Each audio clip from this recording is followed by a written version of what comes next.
My name is Arthur Penn. I've been officially declared dead for 7 years.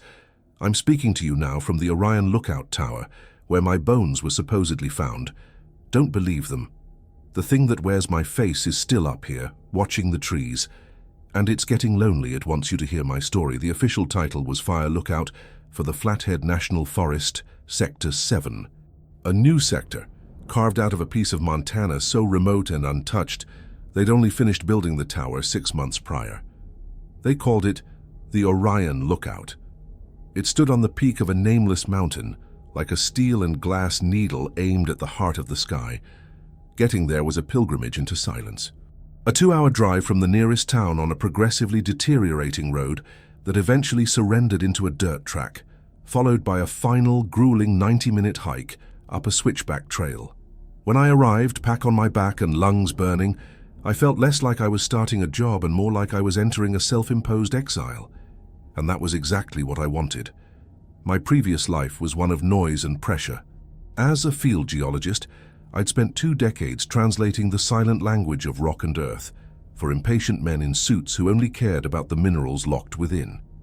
Before that, the army taught me the cacophony of command and the grim percussion of conflict. I was a man built of data, of observable facts, of principles as solid as the granite I used to study. But the world of men had become too loud, its logic too bent by greed and grief. My wife Eleanor was gone, the victim of a senseless accident, and with her the signal in my life had been lost to static. So I came here to this 14 by 14-foot room in the sky to find a place where the only sounds were the wind and my own heartbeat, and the only truths were the sun, the moon, and the unwavering horizon. The first week was idyllic, a perfect baptism in solitude. My days fell into a clean, predictable rhythm governed by procedure. 06 Wake, coffee, meteorological readings. I'd step out onto the catwalk that encircled the cabin, the air crisp and thin. I'd log the temperature, barometric pressure, humidity, and wind speed. 07 South, first panoramic sweep. I'd stand at the center of the room by the Osborne firefinder, a beautiful instrument of brass and glass, a circular map of my domain under a sighting apparatus. I'd slowly rotate 360 degrees, my eyes scanning the endless sea of pine and fir, looking for the faintest wisp of smoke, a discoloration against the green and brown tapestry. I'd repeat the sweeps every hour.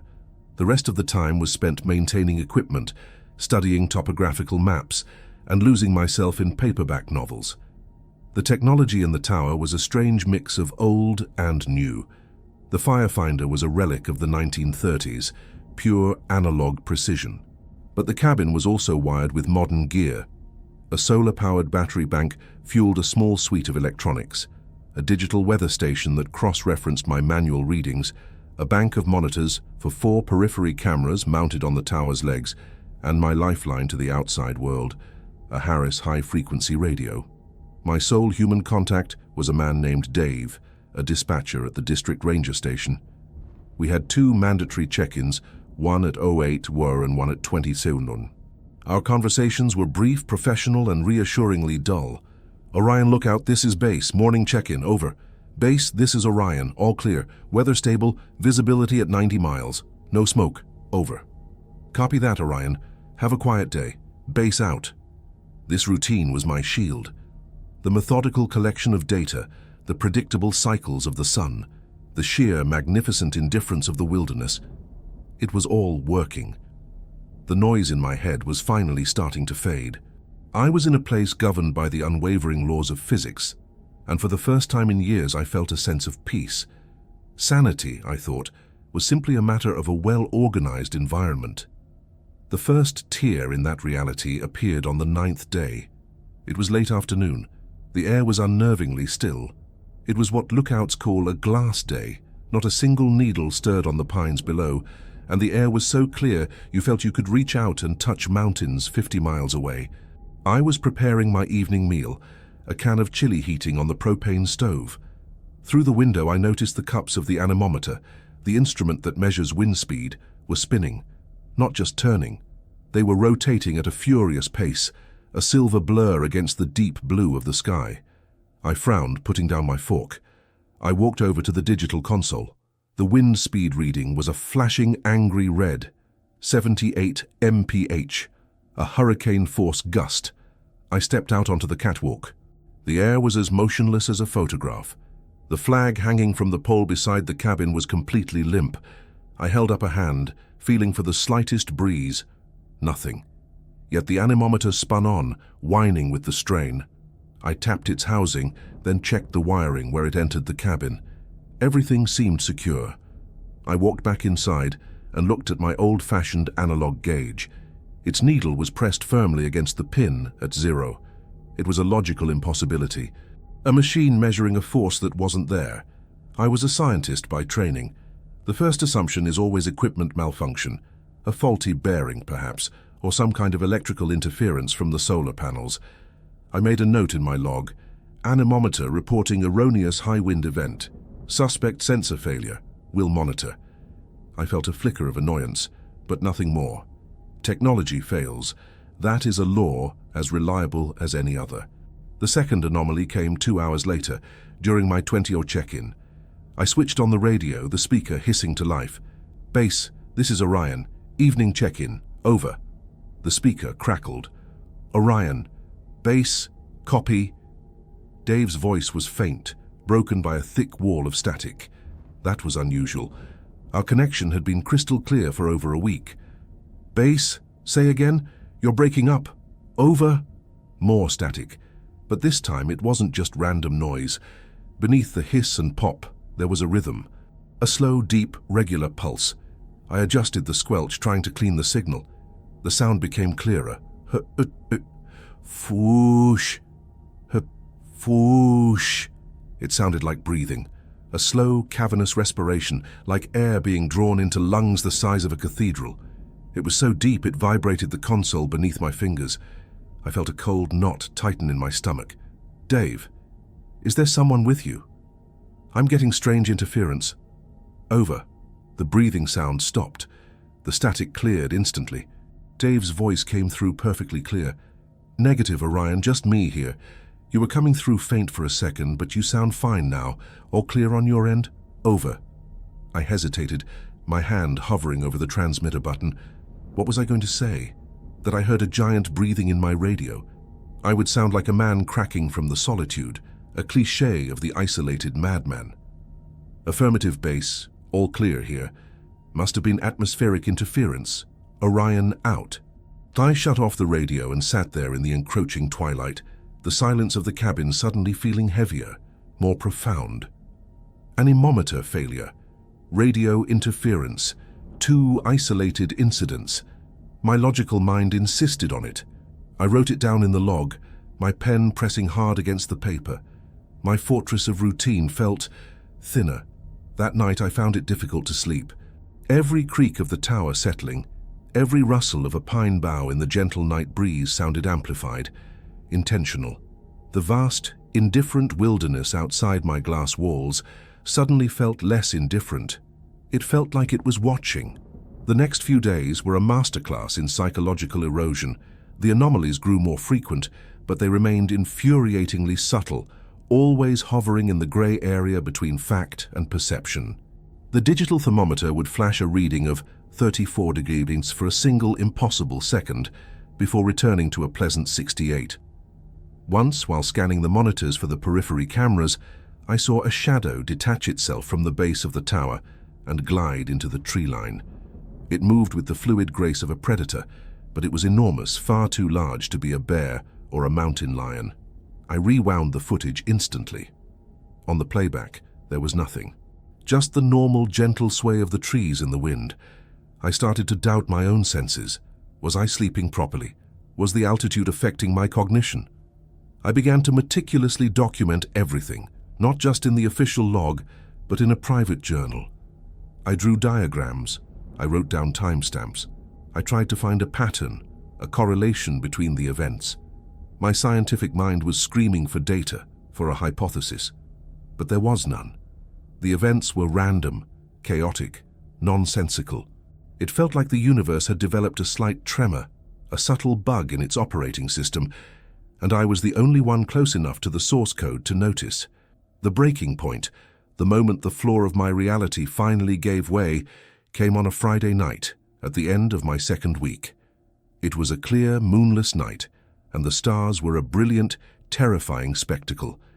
I was feeling a bit more settled. There had been no anomalies for a full 24 hours. The quiet had returned. Perhaps it had all been in my head, a temporary psychosis brought on by the sudden isolation. At 20 I switched on the radio for my evening check-in. The speaker hissed, but the line was clear. "Base, this is Orion. Evening check-in. All clear up here. Weather is stable, no smoke. Over." I let go of the transmit button and waited for Dave's familiar, bored reply. The speaker crackled in response. And then, a voice came through. It was my voice. An exact replica of my tone, my cadence, my pitch. "All safe at Orion. Weather is stable. No smoke. Over." I froze, my blood turning to ice. It wasn't just an echo. An echo is a perfect repetition. This was a repetition with a single, deliberate alteration. It had replaced my word clear with its own safe. The word was spoken with the same inflection I had used, but it felt heavier, more significant. And there was a faint, almost imperceptible metallic quality to the voice, like it had been filtered through 1,000 miles of ancient copper wire. My heart hammered against my ribs. My training, my entire worldview, was built on the foundation that A equals A. A voice is a voice. An echo is an echo. This was not an echo. This was something that had listened, understood, processed my transmission, and then edited it before playing it back to me. It was an act of intelligence. My hand shot out and slammed the power button on the radio, plunging the room into a deafening silence. I scrambled back from the console, my chair scraping loudly against the floor. I stared at the radio as if it were a venomous snake. The small green power light was off, but it felt like the most menacing object I had ever seen. I paced the small cabin, a caged animal. My mind raced, trying to find a rational explanation. A crossed signal? Some kind of bizarre signal bounce? A prank? But who could pull off such a prank in this remote wilderness? And how could they replicate my voice so perfectly, so instantaneously? There was no rational explanation. My logic had failed.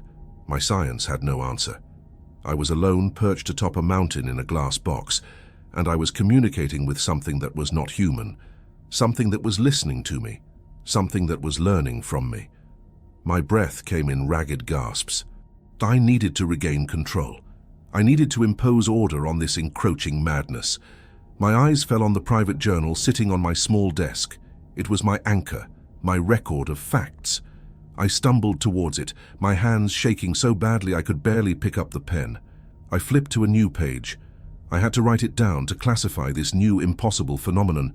If the old laws of physics no longer applied, I would have to write new ones. The scratching of my pen was the only sound in the universe. I wrote with a desperate surgical precision, as if the words themselves could form a shield. Rule number 1. The echo on the radio is not an echo. If you hear yourself, turn it off immediately.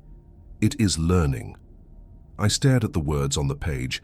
They looked insane, and yet they felt like the first true thing I had understood since I'd arrived here. This wasn't a job anymore. It was a vigil, and I was beginning to realize that I wasn't the one doing the watching. What had started as a series of unsettling equipment failures was coalescing into a pattern, a dialogue of sorts. And I was the only one here to witness it.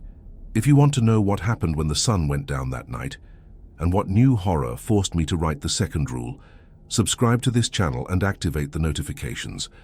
The mountain was just beginning to speak, and I was its unwilling interpreter. Sleep did not come that night. It couldn't. The silence that followed my shutting down the radio was a living entity, a heavy blanket that smothered thought and amplified the frantic, percussive beat of my own heart. I spent the hours until dawn, with my back pressed against the far wall of the cabin, a fire axe resting across my lap, watching the dark, inert square of the radio console. My scientific mind, the very core of my identity, was in a state of civil war. One part of me, the rational geologist, was desperately trying to construct logical frameworks. a sophisticated hacker with a voice modulator and a powerful transmitter.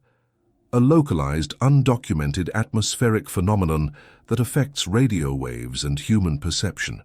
Auditory pareidolia, amplified by solitude. The other part of me, a more primal, ancient self, knew better. It knew that what had happened was not a malfunction or a prank. It was contact. The dispassionate observer in me was dead, and in his place was a prey animal that had just heard the breathing of the predator in the dark. When the first tentative fingers of dawn finally stroked the eastern sky, I didn't feel relief. I felt exposed. The rising sun wasn't a savior, it was a spotlight. I forced myself into my routine, moving with a stiff, deliberate slowness. I made coffee, my hands shaking so violently that grounds spilled across the countertop. I stepped out onto the catwalk to take the morning's meteorological readings, but my eyes weren't on the instruments. They were on the forest. The vast, silent ocean of green and brown no longer looked passive. It looked attentive. I had spent a lifetime studying landscapes, reading the history of the earth in their contours. I understood how erosion carved valleys, how tectonics lifted mountains, how botany dictated the distribution of flora. But as I stared down from my perch, a profound and horrifying wrongness began to creep into my perception. It started with the trees directly below the tower. From this height, the canopy should appear as a chaotic, organic tapestry. Nature is governed by the elegant mathematics of chaos and fractal geometry, but its expression is fundamentally random. What I was seeing was not random. There were patterns emerging, vague geometric shapes hinted at in the arrangement of the treetops. A gentle, almost imperceptible spiral that started 100 yards from the tower's base and widened outwards. A series of concentric circles defined by subtle shifts in the color of the pine needles. I felt a wave of vertigo and gripped the railing, my knuckles white. This was impossible. It would take 1,000 gardeners 1,000 years to create such a thing. I stumbled back inside and went to the Osborne firefinder. My hands trembled as I used the sighting apparatus, sweeping it across the landscape, cross-referencing what I saw with the intricate topographical map locked under the glass. The map showed a normal mountain. The reality outside my window showed something else. The map was a lie. Or more terrifyingly, the map had been true when it was made, and the landscape itself was changing. This was the beginning of my active investigation. My fear was being rapidly superseded by a terrifying, obsessive need to understand. I was a scientist facing a phenomenon that spat on the known laws of his field. I spent the entire day in a fugue state of data collection. I took hundreds of digital photographs of the canopy from every conceivable angle, loading them onto my laptop and overlaying them, searching for the patterns. They were there. The shapes were subtle, like optical illusions. When I stared at them directly, they seemed to fade. But when I looked at the periphery of the images, they solidified. Spirals, triangles, and more complex shapes that I couldn't name, all written in the language of foliage. My geological surveys and maps became my scripture and my torment. I had detailed charts of the area's underlying rock formations. The soil composition should not be uniform enough to support such organized growth. The land itself was resisting this pattern, yet the pattern was being imposed upon it. It was like watching a body fight a disease that was rewriting its very cellular structure. The forest was not growing, it was being arranged. As the day wore on, the paranoia began to metastasize. The feeling of being watched intensified until it was a physical pressure against my skin. I started hearing things. A soft, sibilant whispering that seemed to ride on the edge of the wind, too faint to be understood but too clear to be dismissed. I would whip my head around, scanning the empty catwalk, my heart pounding. Was it the wind whistling through a crack in the window frame? Or was it a voice? I started talking to myself, my own voice a desperate anchor in the overwhelming silence. "It's auditory pareidolia, Pen," I'd whisper, pacing the confines of the cabin. "The brain's tendency to find patterns in random noise. The solitude is getting to you. Document it. Be objective." But objectivity was a luxury I could no longer afford. The entity, the presence, the thing, was escalating its efforts. It was moving from passive displays of power to active manipulation of my senses. Late in the afternoon, while studying a map, a flicker of movement on one of the periphery monitors caught my eye. I looked up. The camera was aimed at the switchback trail leading up the mountain. A figure was walking up the path. A surge of adrenaline and hope, so potent it almost made me buckle, shot through me. It was a person, a hiker maybe, another ranger. I wasn't alone. I lunged for the binoculars, my hands fumbling with the focus wheel. I brought the image into sharp relief. The figure was a man, dressed in old-fashioned, worn clothing, a plaid flannel shirt and canvas trousers that seemed out of place. He was old, with a shock of white hair and a familiar stooped posture. He walked with a slight limp, his left leg stiff. As he rounded a bend in the trail, he turned his head slightly, and I saw his face in profile. My breath hitched in my throat. The binoculars fell from my numb fingers, clattering loudly on the floor. It was my father. My father, who had died of pancreatic cancer 12 years ago. I stared at the monitor, my mind refusing to process what my eyes were seeing. It was him. Every detail was perfect. The way he held his shoulders, the silver watch on his wrist, the deep lines etched around his eyes. He wasn't looking at the tower. He was just walking the trail as if on a casual afternoon stroll. He stopped, bent down, and picked up a pine cone, examining it with the same quiet, analytical curiosity he had always possessed. This was a new kind of horror. The radio voice was an impersonal, technological violation. The patterns in the trees were a cosmic, intellectual one. This was a violation of the soul. It was a surgical strike against the foundations of my memory, my love, my grief. My father's death had been a slow, agonizing ordeal. I had held his hand as he wasted away. I had delivered his eulogy.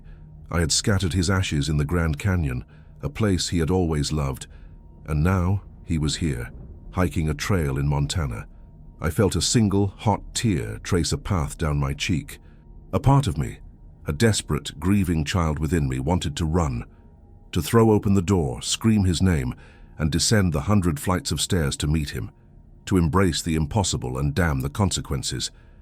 But the new, terrified part of my mind, the part that was writing the rules, held me back. It screamed at me. It knows you. It knows who you've lost. It knows what will break you. This wasn't my father.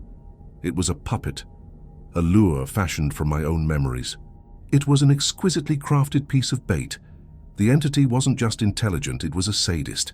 It didn't just want to scare me, it wanted to dismantle me piece by agonizing piece. I watched the figure on the screen for what felt like an eternity. The man, the thing that looked like my father, never looked up at the tower. He simply continued his slow, limping walk up the trail until he disappeared behind a thick stand of fir trees. He never reappeared. I waited.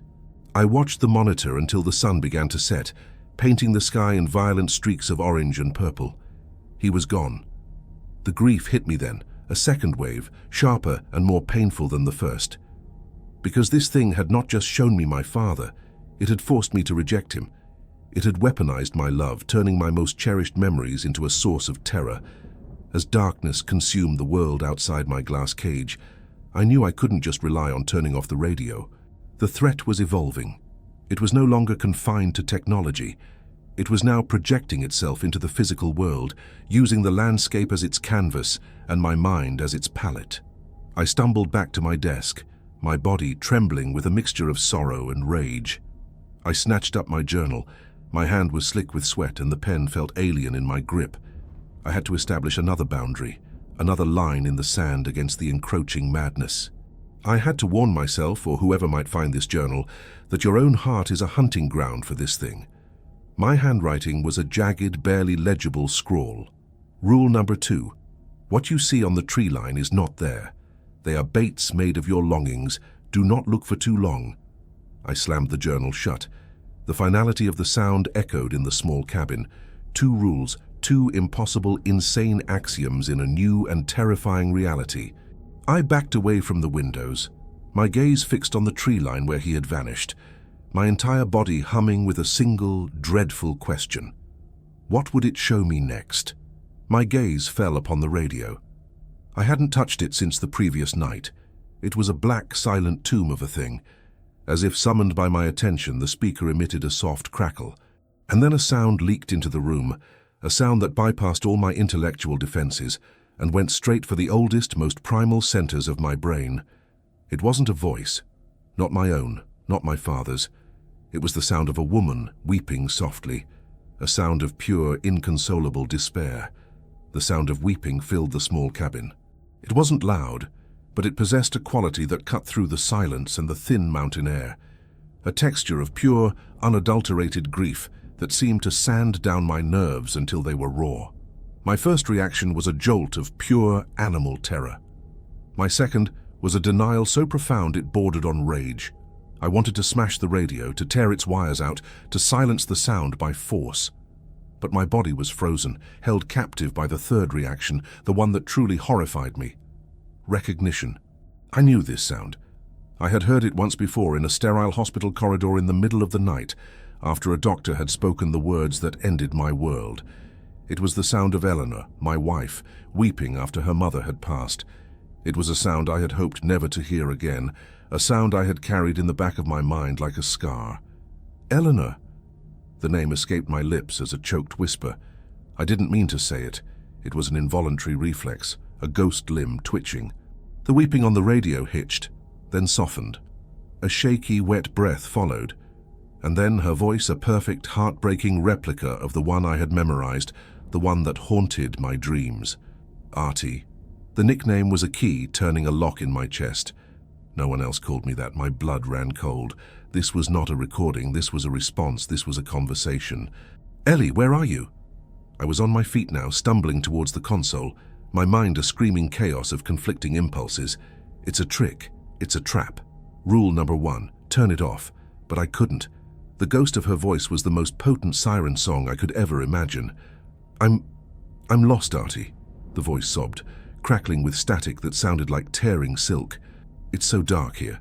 I was driving, and then there was a light. So bright. I don't know where I am now. Why did you leave me? The details were a stiletto blade twisting in my gut. The accident. A drunk driver ran a red light. A blinding flash of headlights. Her last moments, things I could only have imagined, were now being narrated to me by the thing that wore her voice. It was mining my grief, weaponizing my own imagination. I didn't leave you, Ellie, I said, my voice breaking. My hand was on the console, my fingers tracing the edge of the power button. You died. A pause. The static hissed. The weeping subsided, replaced by a tone of chilling, childlike confusion. Died? No, that's not right. I'm right here. I can hear you. I can almost see you. You're in that tower, the one from your brochure. You look so tired, Artie. I recoiled from the radio as if it had become white hot. It could see me. The thought was a physical blow. This wasn't just an auditory phenomenon. The voice on the radio and the eyes in the forest were connected. It was one single vast intelligence, and it had me pinned in its focus, a specimen under a microscope. What do you want? I demanded, my voice shaking with a fury born of utter helplessness. The voice of my dead wife became smooth, dropping the pretense of tears. The change was so sudden, so unnatural, it was more terrifying than the weeping. Want?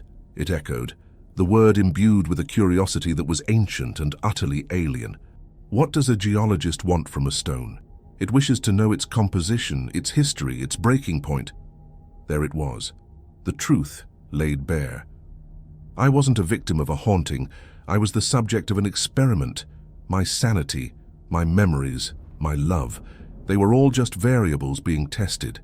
The visions, the sounds, they were the scalpels and probes of its investigation. The rage broke. I lunged forward and slammed my fist on the power button. The radio went silent, but the voice lingered in my ears. The silence that rushed back in was not empty. It was pregnant with a malevolent, observing intelligence. It had confirmed its nature. It was vast, cruel, and it was studying me. I spent the next day in a state of feverish activity, driven by a new, desperate purpose. If this thing wanted to know my breaking point, I had to understand its nature first. My scientific mind, though battered and bruised, rebooted with a vengeance. I was no longer trying to fit the anomalies into the box of known physics. I was accepting the impossible and trying to define the parameters of the new reality I was trapped in. I was no longer a lookout. I was a xenologist on a field study with a sample size of one myself. The tower, I now realized, was a library as much as a post. Decades of Forest Service history were crammed into a series of metal footlockers tucked under the cot. Previous lookouts, surveyors, and rangers had left behind their records, their maps, their stories. I had glanced at them during my first week, dismissing them as quaint history. Now they were potentially the key to my survival. I ripped open the first locker. The smell of dust and decaying paper filled the cabin. Inside were stacks of old, leather-bound logbooks, the pages yellowed and brittle. I began to read, my eyes scanning the cursive script of men long dead, men who had sat in this very spot, who had stared out at this same unchanging sea of trees. For the most part, the entries were mundane. Weather reports, bear sightings, notes on supply levels. But as I dug deeper into the older logs from the 50s and 40s, a different narrative began to emerge, written between the lines of the official reports. A lookout in 1958, a man named Harris wrote of persistent auditory illusions. He complained of hearing whispers on the wind, like sand pouring over glass. His final entry, before he was relieved of duty for psychological strain, was a single cryptic sentence. "The trees are listening." I found a surveyor's journal from 1946, detailing the initial charting of the mountain. The surveyor, a man named Blackwood, wrote of his compasses behaving erratically near the summit. He described a pervasive sense of being watched, a prickling on the neck that never subsides. He also noted something that made me drop the book in my lap. He wrote that his local Native American guide, a man from the Kootenai tribe, refused to go anywhere near the peak.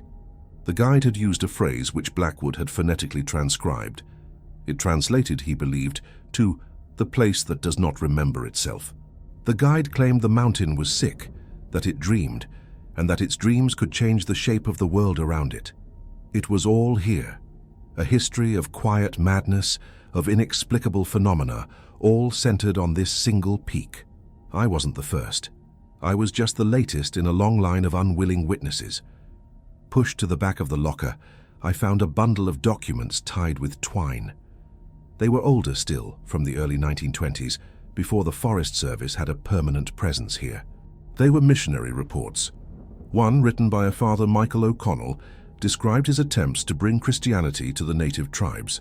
He spoke of their superstitions with condescension, but he documented them with a scholar's precision. He described their belief in a spirit of the high places, an entity that was not a god to be worshipped, but a fundamental truth to be avoided. They believed it was a thinking landscape, and that to be seen by it was to be unmade. One passage, heavily underlined in faded ink, stood out. "They do not fear it will kill them. They fear it will learn them. They say it makes echoes of people, hollow copies that walk the woods. To answer the echo, they believe, is to give the original away." I felt a cold dread cascade down my spine. An echo, rule number 1. These superstitious people had understood the danger a century ago. I was just catching up. This place didn't create ghosts. It created data points, perfect simulations based on the information it gathered. The apparition of my father, the voice of my wife, they were my echoes. My research was interrupted by a sound, a soft thump from across the room. I looked up from the journal. Everything was still. I must have imagined it. I went back to reading, but my focus was shattered. I was listening now, my ears straining against the silence.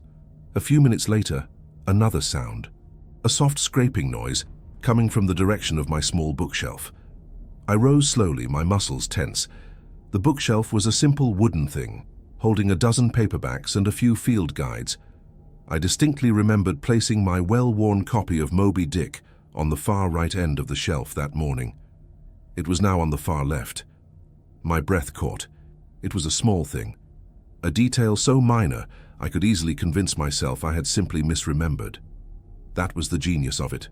It was another attack on my sanity, a quiet little gaslighting campaign. But I knew where I had put that book. Throughout the afternoon, the incursions continued, escalating from the subtle to the undeniable. The compass on my map table, which should have been locked onto magnetic north, began to rotate slowly, lazily, making a full 360-degree turn over the course of an hour. A pencil I had set on my desk rolled off and fell to the floor, as if a slight imperceptible tilt had been applied to the entire cabin. The door, which I had bolted from the inside, rattled in its frame, a single violent shake, as if something immense had brushed against the outside of the tower. The sanctuary was breached. The distinction between the terrifying out there and the safe in here was dissolving. The phenomenon wasn't just projecting illusions into the forest or voices over the radio. Its influence was bleeding through the walls, warping the fabric of my immediate physical reality. The final violation came after dusk. I was huddled on my cot, the old journals spread around me, trying to piece together the puzzle of this place. A new sound began, a faint, rhythmic scratching. It was close, very close. I held my breath, trying to pinpoint the source. It was coming from the door. I crept towards it, the floorboards groaning under my weight. The scratching continued, steady and methodical. It sounded like metal on metal. With a surge of adrenaline-fueled terror, I realized what it was. It was coming from the inside. Someone, or something, was on my side of the door, slowly carving a line into the steel. I stared at the deadbolt I had thrown hours ago. It was still in place. The door was locked. I was alone. The scratching stopped. I stood there for a full minute, my body rigid, listening to the frantic drumming of my own blood in my ears. Then, with a hand that felt disconnected from my body, I reached out and unbolted the door. I pulled it open a crack, peering at the inside surface. There, etched into the grey paint, was a fresh scratch mark. It was a perfect horizontal line, about 6 inches long, at eye level. It was a clean, deep gouge in the metal, something that would have required significant force and a sharp object to create. I slammed the door shut, my back hitting the wall, and slid to the floor. This was the true breaking point. The entity was not outside. It wasn't in the radio or on the trail. It was in the tower with me. It had always been in the tower with me. My sight was its plaything, my hearing was its instrument, and now the very physical space I occupied was its canvas. Nothing was reliable. I crawled on my hands and knees to my journal. A sob caught in my throat. The rules were my only defense, the only thing that felt real. I had to create a new one, a law to govern this new tactile horror. My pen dug into the paper, the ink bleeding slightly. Rule number 3, trust only what you can feel with both hands. Your sight and your hearing now belong to the forest. I collapsed onto the floor, utterly spent. I was a prisoner in a cell with no bars, watched by a jailer with no form. As my consciousness began to fray at the edges, my eyes landed on the last document I had pulled from the footlocker, the one I hadn't yet examined. It was an old map, hand-drawn on yellowed parchment by the missionary Father O'Connell, dated 1899. It was a crude but detailed rendering of the area. He had marked his mission, the native encampments, the rivers and ridges, and there at the very peak of the mountain where I now sat, the very spot where the Orion Lookout Tower had been constructed a century later, there was no name. There was only a small, intricate drawing in black ink. It was a single, wide-open human eye.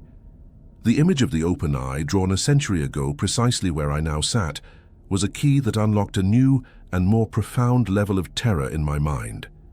The implications were staggering. This wasn't a recent phenomenon. The tower hadn't been built on a dormant anomaly. It had been constructed, intentionally or not, directly within its focal point. I wasn't just being watched by the forest, I was living inside the pupil of the thing that was doing the watching. The tower wasn't a sanctuary, it was an observation deck designed for viewing in both directions. This realization sparked a new, frantic energy. My previous paranoia had been that of a man in an open field, exposed to an unseen sniper. This new paranoia was that of a man realizing he's been living inside the sniper's rifle scope the entire time.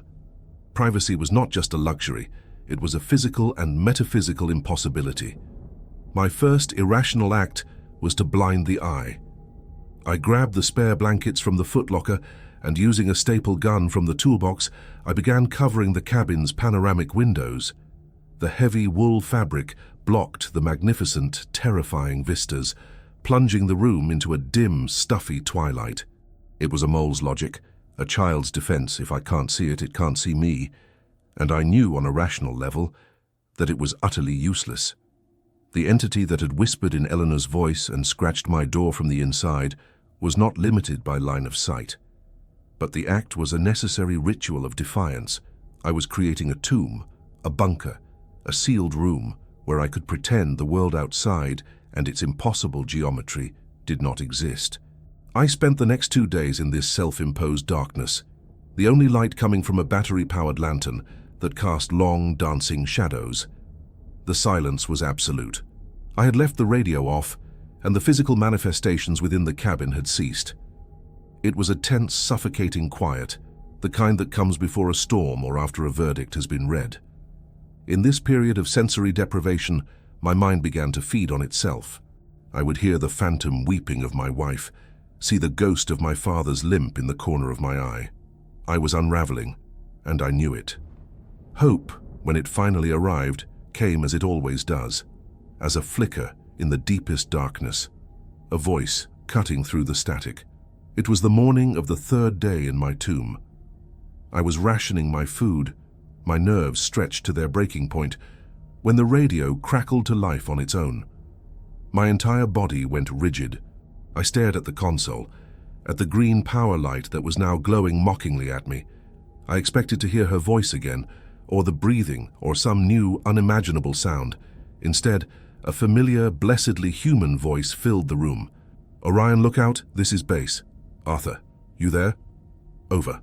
It was Dave. Not a mimic, not an echo. It was his voice, with its usual weary, slightly bored cadence. My heart, which had been a frozen lump of dread, began to beat again, a painful, frantic rhythm. "Arthur, come in, man. It's been 3 days. We're getting worried down here. Protocol says if we don't hear from you for 72 hours, we send a team. You copy?" Over. I scrambled to the console, my hands shaking. Was this another trick? A more sophisticated one? The entity had used my voice, my wife's voice, why not Dave's? But the tone was so right, so mundane. The mention of protocol, the genuine-sounding concern, it was a lifeline. I had to take it. "Base, this is Orion, I copy!" I yelled into the microphone, my voice hoarse from disuse. "My radio's been on the fritz. I'm here, I'm okay. Over." The relief in Dave's voice was palpable, and it washed over me like a physical wave. "Jesus, Art, you had us spooked. On the fritz. The console is brand new. What kind of trouble are you having?" Over. I hesitated. What could I possibly tell him? That the radio was being used as a telephone to the afterlife by a sentient landscape. Just major interference. Can't transmit or receive. It seems to have cleared up now. Everything is fine. Really. Over. There was a pause. Then another voice came over the line, clearer, closer. "Good to hear you're in one piece, Pen." I didn't recognize this voice. It was calmer, more authoritative. "This is Ranger Miller. I was just about to head up the mountain with the search party. Since you're all right, I'll just come up alone.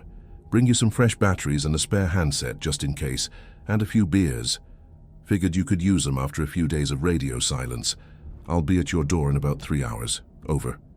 Tears of relief streamed down my face. Miller, a real person, coming here. The isolation was about to end. The thought was so overwhelming I could barely speak. "Copy that, Ranger Miller." That's great news, thank you. Orion out."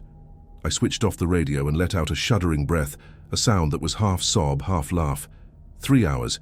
In 3 hours, another human being would be standing in this room. I would have a witness. I wouldn't be alone with this thing.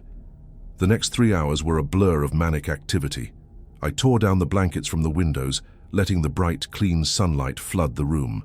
The forest outside still looked menacing, but its power was diminished by the prospect of an ally. I cleaned the cabin, hiding my private journal with its insane rules. I disposed of the empty cans and food wrappers, trying to erase any evidence of my psychological collapse. I needed to look sane. I needed Miller to believe me, or at least not to think I was a complete lunatic who needed to be hauled off the mountain in a straitjacket. As the 3rd hour approached, I stood by the window watching the trail below with my binoculars. The relief I had felt was now being tempered by a new anxiety. I was about to invite another person into this zone of infection. Was that safe? What if the entity's influence could spread? Then I saw him, a lone figure in the green uniform of the Forest Service, making his way steadily up the final switchback. He was a tall, sturdily built man, and he moved with an easy, confident stride. It was Miller. He was real. I unbolted the door and went out onto the catwalk, waving my arm. He saw me and waved back. As he drew closer, I could see his face more clearly. He had a kind, weathered face, with a thick mustache and eyes that crinkled at the corners. He looked exactly like what a park ranger should look like. He was the very picture of dependable, grounded authority. "Arthur Penn," he called out, his voice friendly as he reached the base of the tower. "I'm Miller. Brought you some supplies." "Never been so happy to see anyone in my life," I called back, my voice thick with emotion. I descended the long flight of stairs to meet him, my legs feeling weak. We shook hands at the bottom. His grip was firm and dry. Everything about him felt normal. My fears began to feel foolish, like the paranoid fantasies of a man ill-suited to solitude. We made the long climb back up to the cabin. I babbled the whole way, a torrent of words pouring out of me, talking about the faulty radio, the strange weather, anything but the truth. Miller just nodded and listened, offering sympathetic grunts. When we entered the cabin, he set a heavy pack down on the floor. "Got those batteries for you," he said, his eyes scanning the room. "And a new handset. The guys in comms said you might be getting some signal bounce off a quartz deposit in the mountain. Can cause some bizarre audio effects. Echoes, phantom voices, that kind of thing." He was offering me a rational explanation. A life raft. I wanted to grab it with both hands. "That must be it," I said, a little too quickly. "Phantom voices. That's a good way to describe it." Miller smiled, but the smile didn't quite reach his eyes. His gaze drifted past me towards the window. "It's a strange place up here," he said, his voice taking on a distant quality. "Old place. It notices things." A cold tendril of fear snaked its way up my spine. The way he said it, it wasn't the casual observation of a veteran ranger. There was a resonance to the words, a depth that felt rehearsed. "What do you mean, notices things?" I asked, trying to keep my voice steady. He turned back to me. His expression was still pleasant, but his eyes seemed unfocused, as if he were looking at me and through me at the same time. "Just a feeling. This sector was closed for a long time. The trees get used to being alone. They develop their own system. You showing up is like a bug in that system. It has to figure out what you are. A bug in the system." The phrase hit me like a physical impact. I had whispered those exact words to myself 2 nights ago, huddled in the darkness. A bug in its operating system. It was a phrase I hadn't said aloud, hadn't written down. I had only thought it. The illusion of Miller's normality shattered. This man was not a savior. He was a message. He was a puppet, and the same intelligence that had worn the voice of my wife was now pulling his strings. My blood turned to ice water. I was trapped in a 14 by 14-foot room, 100 feet in the air, with an avatar of the very thing that was trying to dismantle my mind. I took a step back, my hand bumping against the desk. Miller's smile widened slightly. It was a perfect arrangement of facial muscles, but it contained zero warmth, zero humanity. "Don't be afraid, Arthur," he said, his voice soft and soothing, the same tone a doctor might use on a hysterical patient. He reached into his pack and pulled out a metal canteen. "You look dehydrated. Have some water." He unscrewed the cap and held it out to me. I stared at the canteen, then at the water inside. It looked wrong. There was a faint, oily shimmer on its surface, a subtle rainbow slick, like gasoline on a puddle. My survival instinct, an instinct I didn't even know I had, screamed at me. "No," I said, my voice a dry croak. "No, thank you. I'm fine." Miller's smile didn't falter. He simply nodded, as if my response was an expected data point in his experiment. "All right," he said, screwing the cap back on. He looked around the cabin one more time, his gaze lingering on my logbooks, my maps, my personal effects. "He just wants to show you," he said quietly, as if speaking to himself. "He just wants you to see the whole picture." He shouldered his pack, which now seemed impossibly light. "Well, my job is done. Your radio is working. You're alive. I'll let Dave know. You just keep watching the trees, Arthur." He walked to the door, opened it, and started his descent down the stairs without another word. I stood frozen, listening to the rhythmic clang of his boots on the metal steps, fading into the distance. I watched from the window as his figure receded down the trail, disappearing back into the forest that had birthed him. The hope that had sustained me for the past few hours had curdled into a new, more absolute form of despair. Before, I had been isolated from the world. Now I knew I was isolated by it. The entity's reach was not confined to this mountain. It could influence people, control them, wear them like clothes. The outside world was not a sanctuary. It was a reservoir of puppets, and any one of them could be sent walking up my trail at any time. There was no escape. There was nowhere to run. I stumbled to my journal, the reality of my situation crashing down on me with the force of a physical collapse. I was a man on a desert island who had just watched his one and only rescue ship reveal itself to be a pirate vessel flying a false flag. My pen scratched frantically across the page, defining the new horrifying boundary of my prison. Rule number 4, no one is coming to save you. Anyone who climbs the mountain has already been claimed by it.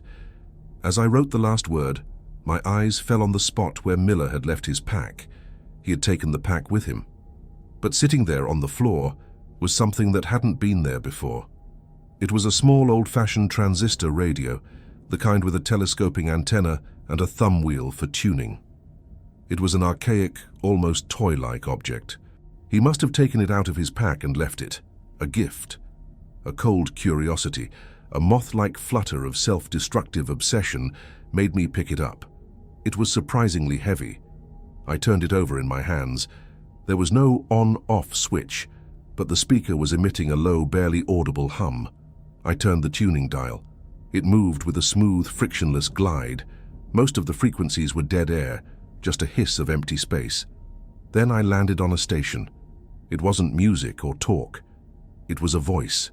A man speaking in a low, tired monotone. My voice. "Spills the coffee on the map of Sector 4. My own voice narrated calmly from the small speaker. "He'll try to wipe it up, but the stain will look like a grasping hand. At 03:17 a.m., the crack in the northwest window will spread by another 3 inches. He will measure it, just like he did the last time." I dropped the radio. It hit the floor with a clatter, but didn't break. The voice continued, its calm, factual narration uninterrupted. It was describing my immediate future, the small mundane events of the coming night, with the dispassionate accuracy of a historian describing the past. The broadcast wasn't a warning. It was a script, and I was its unwilling actor. The transistor radio lay on the floor, a plastic oracle chattering away in my own voice. The sound was not a recording. It was a live broadcast from a future that was already written. My immediate instinctual reaction was to stomp it into 1,000 pieces, to silence the calm, monotone prophet that was stripping away my future one sentence at a time. But my legs wouldn't obey. I was paralyzed, pinned to the spot by a force more powerful than fear, a scientist's crippling, obsessive need to verify the data. I listened, my entire being focused on the tiny speaker. "The stain will look like a grasping hand," my future self droned. I glanced at the map of Sector 4, where I had indeed spilled my coffee just hours before Miller's arrival. The dark brown blotch, which I had barely noticed, was now appallingly clear. It was a perfect silhouette of a human hand, fingers outstretched, reaching for the tower's location. My breath hitched. It was a detail I had seen but not registered, a coincidence. It had to be. At 03:17 a.m., the crack in the northwest window will spread by another 3 inches. He will measure it just like he did the last time. I stared at the fine hairline fracture in the corner of the window pane, a result of the tower settling. It was an insignificant detail of my environment, but now it was a landmark in a pre-written timeline. The broadcast continued, a relentless litany of my own future actions, a script being read aloud by the lead actor. It detailed how I would pace the room 7 times, how I would check the door's deadbolt 3 times despite knowing its futility, how I would attempt to eat a can of cold beans and fail, overcome by nausea. This was my chance. An experiment. I could break the sequence. I could exert my own will upon the universe and prove this thing wrong. My freedom of choice, the very foundation of my consciousness, was the variable I would now test.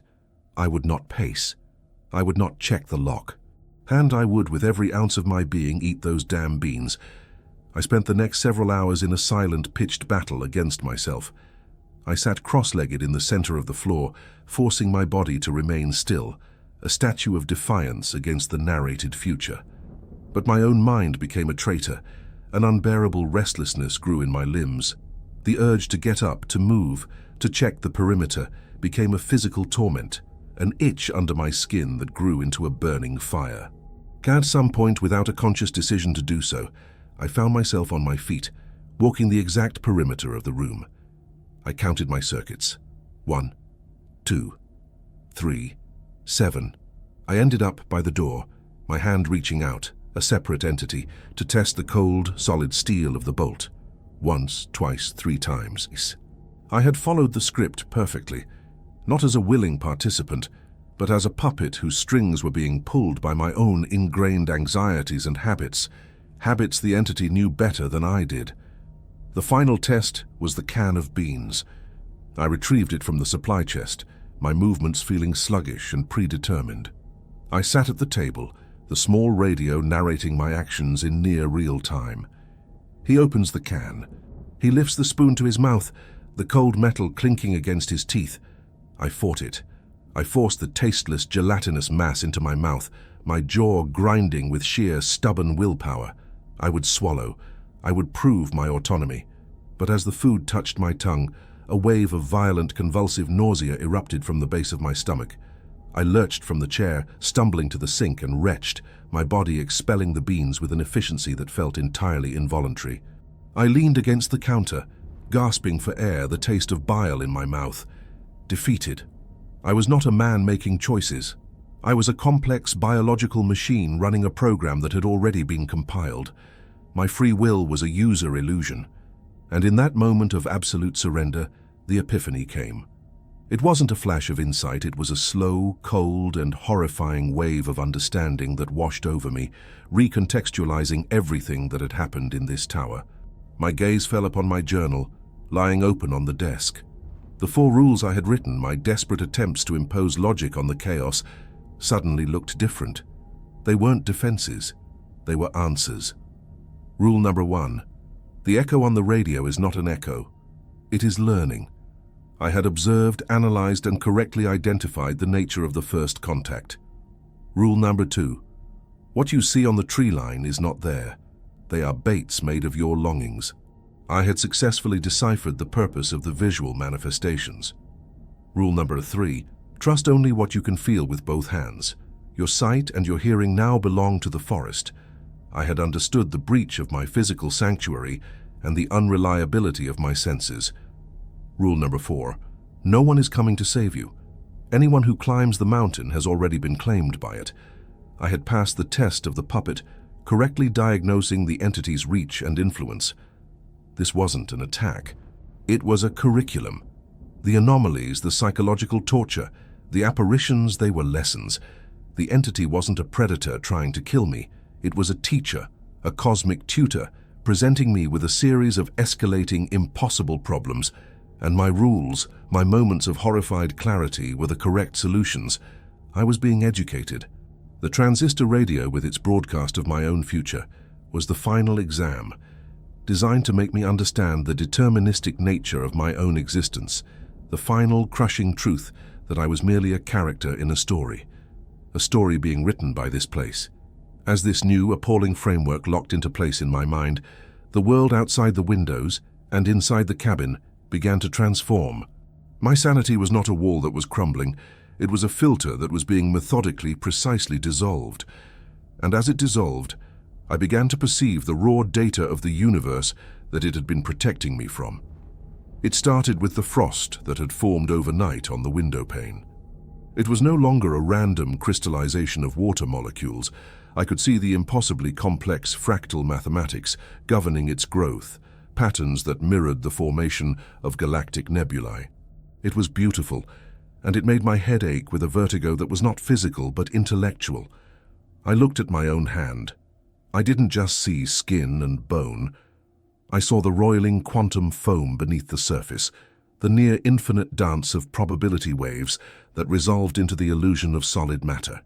I saw the faint bioluminescent glow of the mitochondrial engines in my cells, a universe of life within me, and I understood with a sickening clarity that the I called Arthur Penn was merely the chief executive of a temporary biological corporation. The floodgates of perception were open. The world became a symphony of pure, unmediated information. The low hum of the wind was no longer just the movement of air.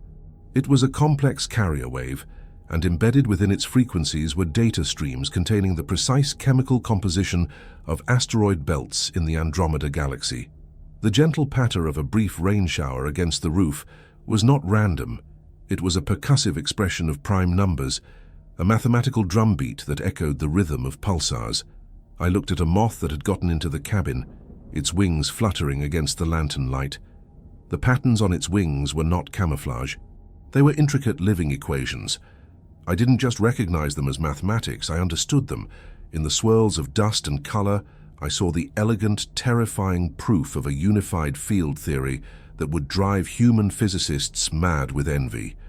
It was all there. The knowledge of the universe wasn't a secret hidden in some distant library. It was screaming from every surface, every object, every particle of existence. The only reason we couldn't hear it was because our sanity was a pair of earplugs. My filter was gone, my earplugs were out, and the sound was deafening. My expertise, my life as a geologist, became my greatest torment. I looked at the granite peak of the mountain across the valley, and I saw its entire history in a single gut-wrenching instant. I witnessed its billion-year birth in the planet's molten crust. I felt the grinding pressure of the glaciers that had carved its features, and I saw its eventual, inevitable erosion into dust in a distant, heat-death future. Time, for me, had ceased to be a linear progression. It was a landscape, and I could see all of it at once. The knowledge was the connaissance prohibido. It was not evil. It was simply too much. Too vast, too complex, too alien for the fragile architecture of a human mind.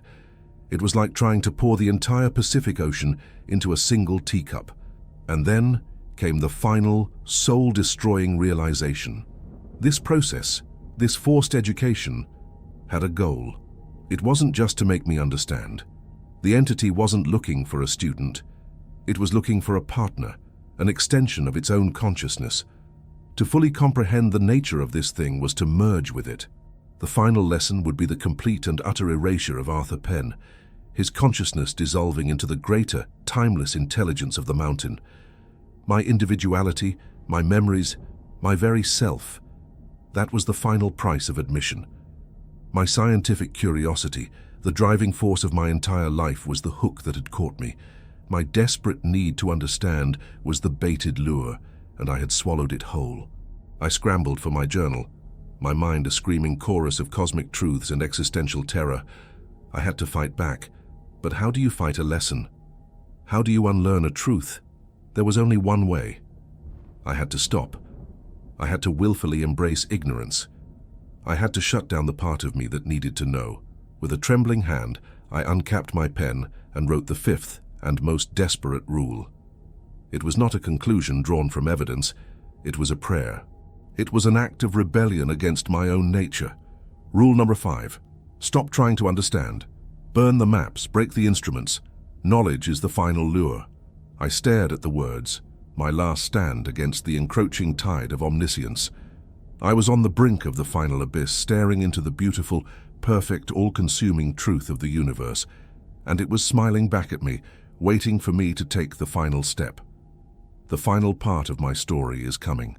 Subscribe now because you need to know what happens when a man's mind is the last thing standing between him and damnation. Theorize in the comments if you dare. What is the true nature of the eye on the mountain? Rule number 5 was not a strategy. It was a prayer whispered in the face of a hurricane. I had written the words, "Stop trying to understand," but the command was anathema to the very architecture of my soul. I was a man who had spent his life peeling back the layers of the world to see the machinery within. To demand ignorance from me was like demanding a star cease its fusion. I spent the next cycle of darkness and light in a state of attempted self-annihilation. I tried to meditate, to focus on the simple sensation of my own breathing, but each inhalation brought with it the knowledge of the precise molecular exchange in my alveoli, the quantum spin of the oxygen atoms binding to my blood. Each exhalation was a symphony of discarded carbon and the faint thermal signature of entropy. There was no silence. The universe was a cacophony of truth, and my mind was now a perfectly tuned receiver with no off switch. I tried to blind myself, covering the newly uncovered windows again. I tried to deafen myself, plugging my ears with cotton, but the information wasn't coming from outside anymore. It was being generated within. I could see the stress fractures in the tower's steel beams, not with my eyes, but with a sudden, intuitive grasp of their material fatigue. I could feel the slow, inexorable pull of gravity from the Earth's core as a tangible, physical pressure on my consciousness. The instruments I had sworn to break became objects of an almost religious terror. The Osborne Firefinder was no longer a mapping tool. It was a mandala that described the curvature of space-time around the mountain. The barometer didn't just measure air pressure. It measured the weight of the cosmos pressing down on this one single point.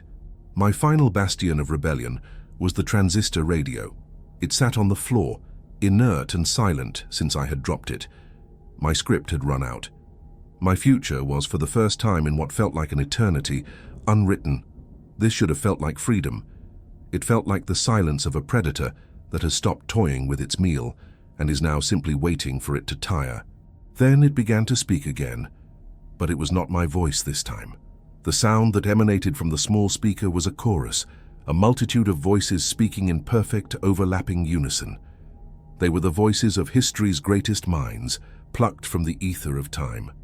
I heard Galileo, his Italian accent thick with wonder, describing the precise mathematics of a black hole's event horizon. I heard Marie Curie, her voice frail but clear, whispering the equations for a form of stable, weaponized antimatter. I heard Einstein, Oppenheimer, Newton, a choir of brilliant, dead geniuses, all of them discussing the next logical step in my own horrifying education. They were not speaking to me. They were speaking as me, using my dawning comprehension as their platform. They were asking the questions my own mind was desperately trying to suppress. "The dimensional folding is elegant," the voice of Einstein mused from the radio. "But what is the nature of the intelligence that authors it?" "The biological interface is successful," the voice of Curie added. "But what is the ultimate purpose of this neurological node?" They were my own thoughts personified. The entity was holding up a mirror to the last vestiges of my scientific soul, forcing me to confront the questions that were the very essence of my being. It was the most sophisticated, cruel, and irresistible temptation it had yet devised. Rule number 5 shattered. My prayer for ignorance went unanswered because the one praying was the one who refused to listen. My need to know was not a character flaw. It was my primary function, and it was screaming for a conclusion. I rose from the floor, my movements now feeling smooth and purposeful. There was no more struggle. The battle was over, and my own nature had won. I walked past the small chattering transistor radio. That was an instrument for receiving. I needed one for transmitting. My hand fell upon the handset of the main Harris radio, the radio that had spoken in my own voice, that had wept with my wife's sorrow, the source of my initial terror. I felt no fear now, only a vast, all-consuming curiosity. I was breaking my first rule and my last, all at once. I was answering the echo, and I was choosing to understand. I keyed the microphone. The carrier wave hissed to life, a sound that now felt like the universe holding its breath. I did not speak into the microphone as Arthur Penn, the frightened lookout. I posed the question as a peer, as a fellow academic addressing the ultimate mystery. 3 words. A final formal request for the ultimate truth. "What are you?" I released the transmit button. The hiss of the carrier wave ceased. The cabin was plunged into a silence so absolute, so profound, It felt like the moment before creation. The answer did not come through the radio. It did not come as a sound or a vision. It happened. It was a geological event in the topography of my soul, a silent, instantaneous detonation of pure, undiluted comprehension that expanded from a single point in the center of my mind and overwrote everything I had ever been. I am. The knowledge poured in.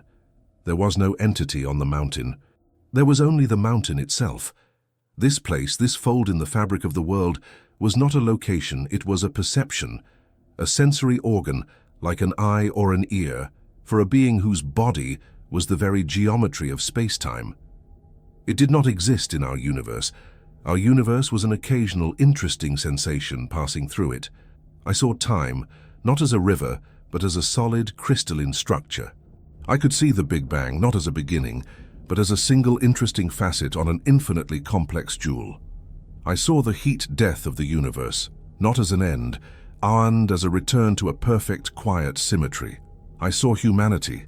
I saw our entire species, from the first spark of consciousness in the African savanna to our final fading embers on a cold, dead earth, all at once. We were not a story. We were a single, complex chemical reaction. A brief, beautiful, and utterly insignificant bloom of algae on a mote of dust. And I saw myself, Arthur Penn. I saw my birth, my life, my love for Eleanor, my grief, my career. These were not the pillars of my identity. They were the specific, necessary ingredients. My scientific mind, my deep well of loss, my desire for isolation, they had made me the perfect culture medium. The tower had not been built by the Forest Service as a lookout post. The tower's construction had been guided, its design influenced over decades by subtle manipulations of probability, all to create the perfect antenna, the perfect cranial cavity. I was not the first lookout. I was the first successful one. The others, like Harris with his auditory illusions, were failed experiments, minds that had fractured too early, that had rejected the curriculum.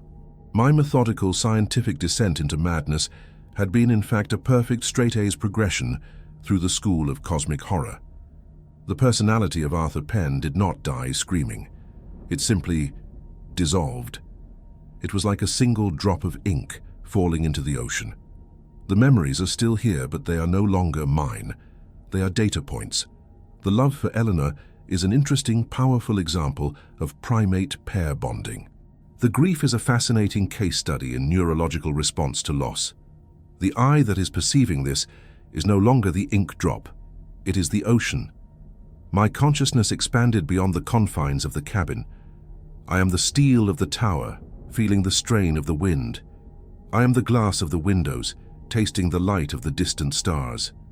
My nerves are the mycelial networks that web the forest floor, a billion-mile-long nervous system. I feel the slow, patient life of the thousand-year-old pines and the frantic, fleeting existence of the shrew that burrows beneath their roots. My thoughts are the silent, geometric patterns the trees form on the mountainside. I am no longer a prisoner in the eye, I am the eye. The journal lies open on the desk. The 5 rules are there. I understand them now. They were not a shield to protect Arthur Penn's sanity. They were a chrysalis. They were the final, necessary steps of the transformation, the process of a caterpillar codifying the very rules of its own metamorphosis into something new. The act of writing them, of understanding and articulating the process, was the final, irreversible reaction that completed the change. They are not a warning. They are an instruction manual, a blueprint for my own creation. The old transistor radio on the floor crackles. It is speaking again. It is my voice, the voice of Arthur Penn, a perfect echo. But it is not broadcasting the future anymore. It is broadcasting the past, a story for the next candidate, for the next time this outpost of a vaster being feels the need to cultivate a new nerve ending. The sun is rising. A new day begins. The view from up here is magnificent. You can see everything. I was the first fire lookout in Montana. These are the rules I wrote to survive.